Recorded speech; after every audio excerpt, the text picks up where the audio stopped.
And Dewey says, that's a great little parlor game, but what's the point? Well, the point of this is actually to get to answers, plural. If I can throw one more big word at you.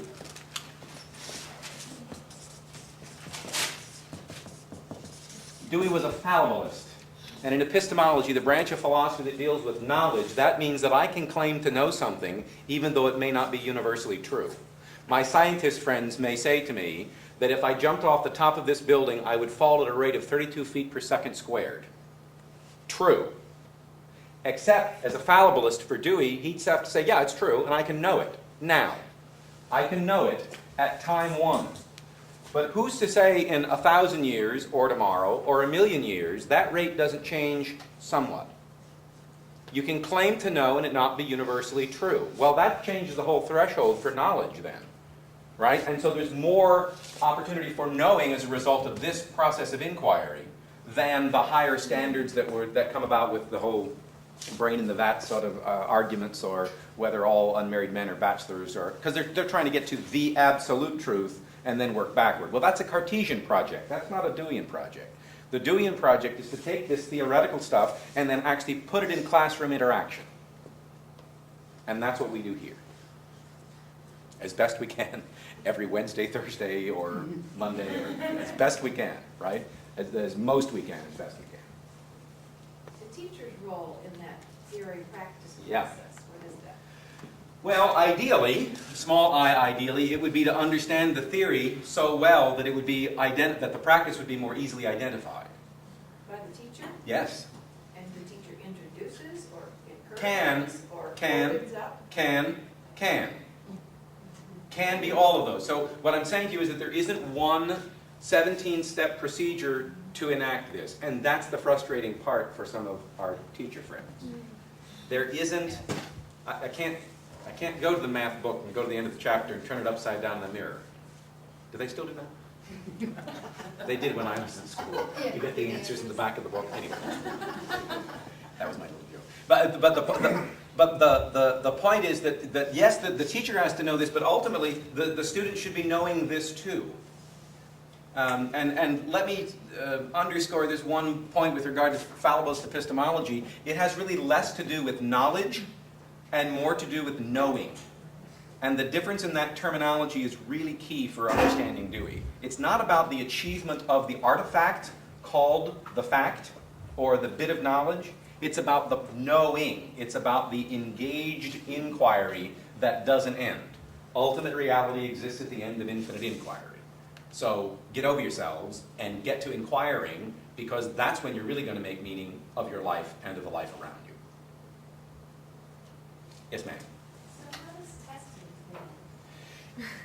Testing needs to be understood in a Deweyan way for it to be, well, consistent, number one, and two, worthwhile. You can do all sorts of testing here, but you have to understand testing in a far broader sense than what I think most traditional schools understand testing to be. Testing for most schools is when ETS sends you the package and you can't open the little flap until the right time, and then you read verbatim, and then it's timed, and then we send it off, and if we don't erase it ahead of time, whatever. So there is that as well. And I'm not saying that that has no place whatsoever, but I really want to say that we should be minimizing the importance of that kind of testing, if for no other reason than the timed element is antithetical to most human beings' demonstration of what it is that they can figure out. You've got an hour. All different people in the room, you've got an hour. Go. That's a competitive, race-oriented approach to understanding what is knowledge. It's like, not what do you know, but who knows what the fastest. Mm-hmm. And even then, I would actually quibble epistemologically whether the demonstration is of knowledge at all. It may be that they have figured out what the answer is, because Kaplan tells you if you don't know the answer, guess C, or whatever, right? And so those sort of tricks of the trade infect, I want to say, or influence what we understand to be testing. Testing is when the student demonstrates at graduation from Chrysalis what it is that they've achieved. When they sing the song, or when they recite the whatever, or when they show the clips, that's their demonstration in many ways of what it is that they know. It's a microcosm, But it's one way of saying, here's the test. It's another, let me put it a different way. It's as though you were at a conservatory and you had to demonstrate to the panel of judges that you knew the music or that you knew the scales to whatever proficiency level. And so similarly, you go through project making here and you demonstrate to folks, not just that you've done the project, because again, it isn't really just about the project. It's about what emanates from the project, what it's linked to, where it goes, why it's helpful to go on to other things, and what it means to connect them. And the more of that you can do, the more of this you're going to get to. And then overall, you can think of it as like a portfolio sort of approach as well. I don't mean it in the strictest sense of the prepackaged kind of portfolio, but think of the idea of portfolio in the most grand sense. How many different artifacts of your successful learning can be cataloged or put into one room, or right? I mean, what was the tin thing that you did a few years? It took up an entire room where there was a pyramid of some sort. There was the can thing. Can man. Can man. Also, there are many, many ways to say that they have learned, and the test is in the project. It's not the only way to do it, but it's one way to do it. Does that help answer the question? Not satisfactorily.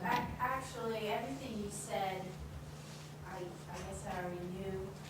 It doesn't answer the question as far as in the classroom. There is testing. I know it because my child goes here, so Yeah.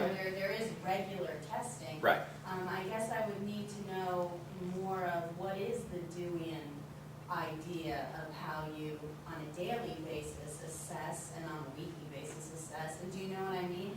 I understand Yeah. the whole project and the graduation thing, and it does make sense, but there still is testing that goes on. Right. Part of that has to do with accreditation. That's just the real world that we're living in. And again, I want to talk about the Dewian thrust. If most of the time we're doing the Dewian sorts of thing, then the other times they're going to be fine.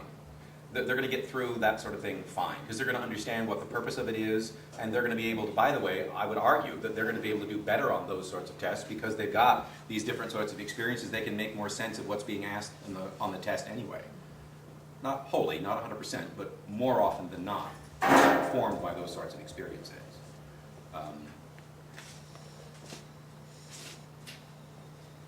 Yes?